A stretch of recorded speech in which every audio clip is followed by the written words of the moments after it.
Magandang oras mga kababayan, mga kagulinboy. Kanina lamang ay humarap na sa kamera si Totoy alias Totoy Patidungan, kung saan pinakita niya ang kanyang mukha, wala ng cover-cover, wala ng blurred.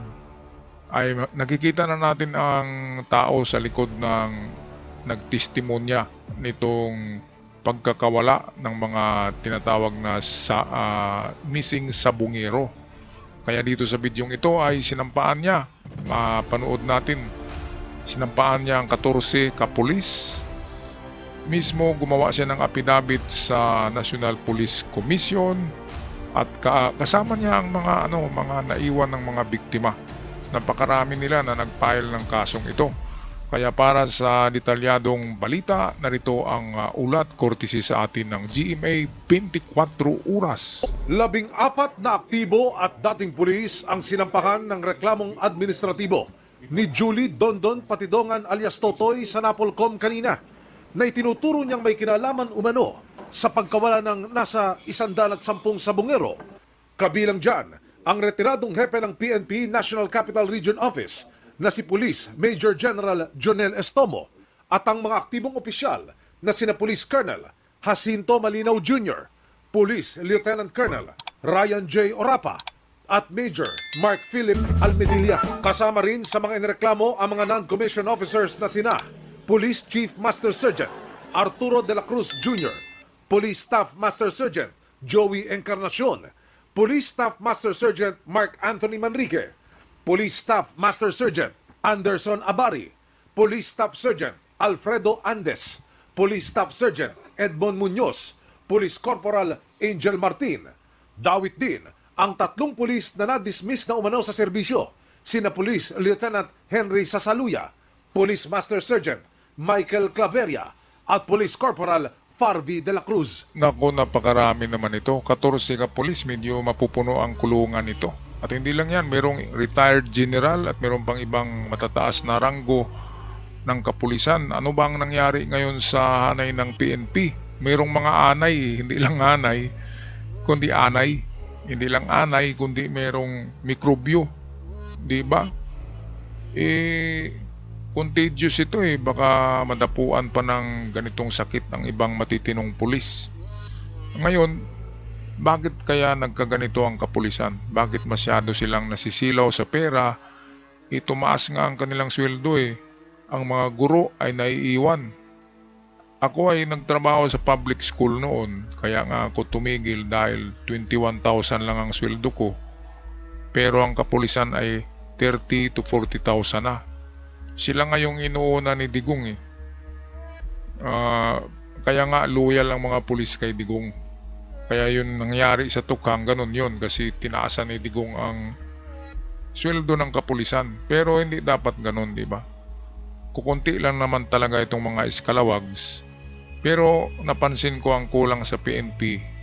Kailangan every week ay mayroong Bible study, every week ay mayroong retreat, every week ay mayroong misa. Mismo doon sa loob. Dapat ang mga training center ng PNP habang nagtitrain ay merong mga simbahan, merong chapel at talagang linggo-linggo na merong misa para babait naman tong kultura na ito.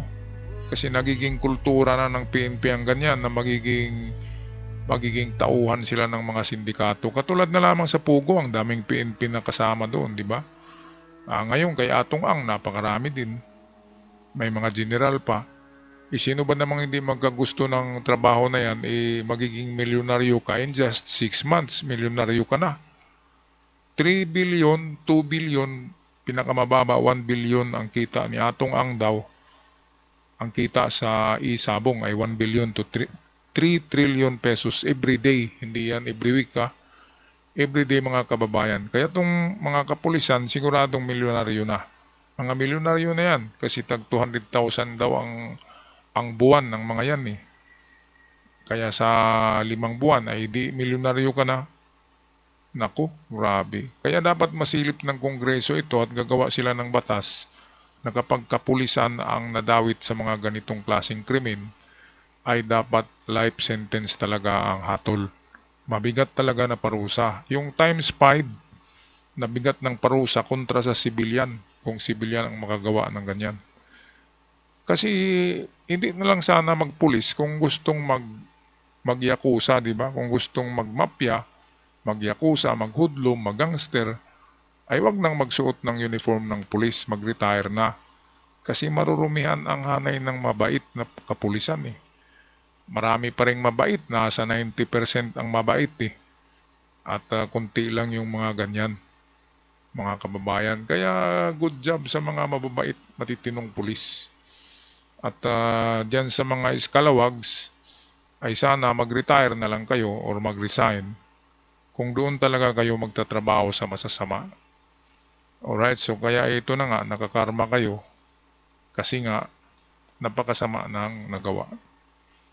Okay, so bato-bato sa langit, tamaan wag magalit. Ang pikon ay laging talo. Balik tayo dito sa balita courtesy ng GMA 24 Oras. Itong mga pulis na to, sila ang kumukuha ng mga missing sabongero galing sa farm. Sila ang nagdadala doon sa Taalik. Marami yan sila actually.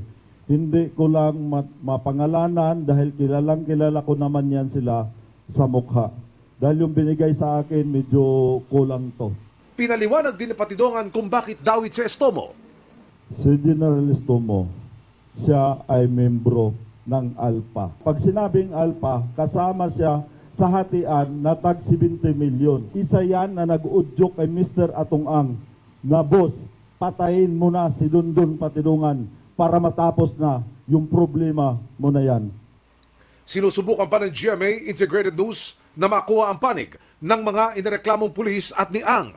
Si Patidongan naging emosyonal nang matanong kung may nagtutulak ba sa kanyang may impluwensyang mga tao para gawin ito. Kahit sinong tao, pag ang pinag-usapan dito, pamilya, wala akong katatakutan sa kanila. Kung bulag na buong pamilya ko, papatay niya.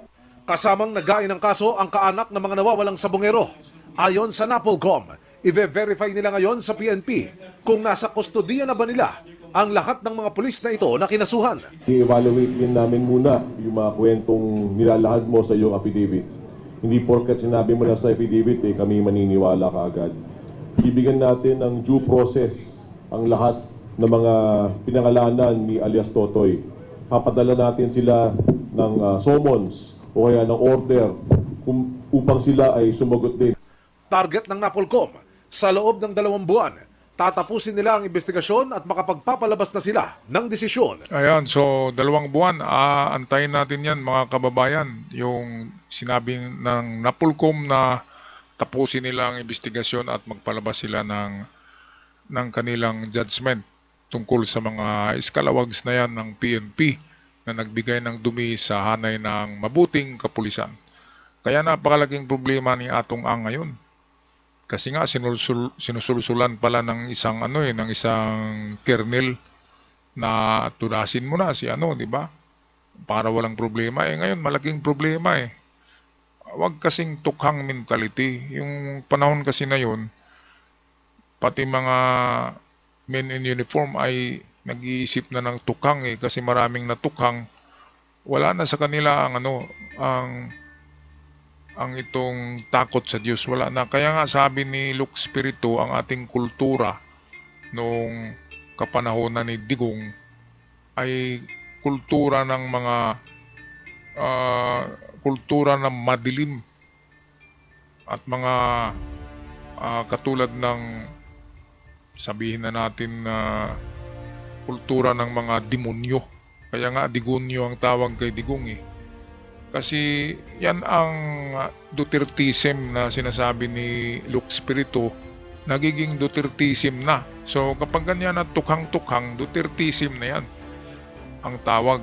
Kasi siya yung nangunguna noon Ini-encourage ni Digong ang kapulisan na magtukhang noon. Kaya ito, meron ngang intertwine or merong tinatawag na intersection ngayon.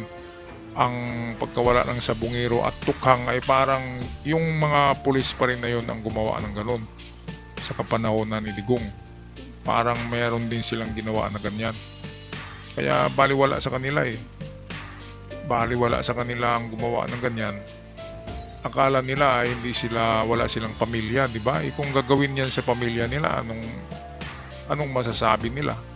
Anong maramdaman? Hindi kasi iniisip ang palibasa hindi nagsisimba siguro. Kaya yun, ang dapat talaga sa PNP ay religious, may moral obligation, merong morality, high moral value ang ating kapulisan, hindi yung nakukuha na bayaran ng mga sindikato para magtrabaho sa sindikato. Alright, so ako'y magtatapos na mga kababayan, mga kaguldidoy. Pag-comment sa ating comment section down below sa inyong mga saloobin. At sa mga bago pa lamang sa channel, huwag kalimutan mag-subscribe. Napakalaking tulong para sa aming mga content creator. Hanggang sa muli, paalam at ingat ang lahat.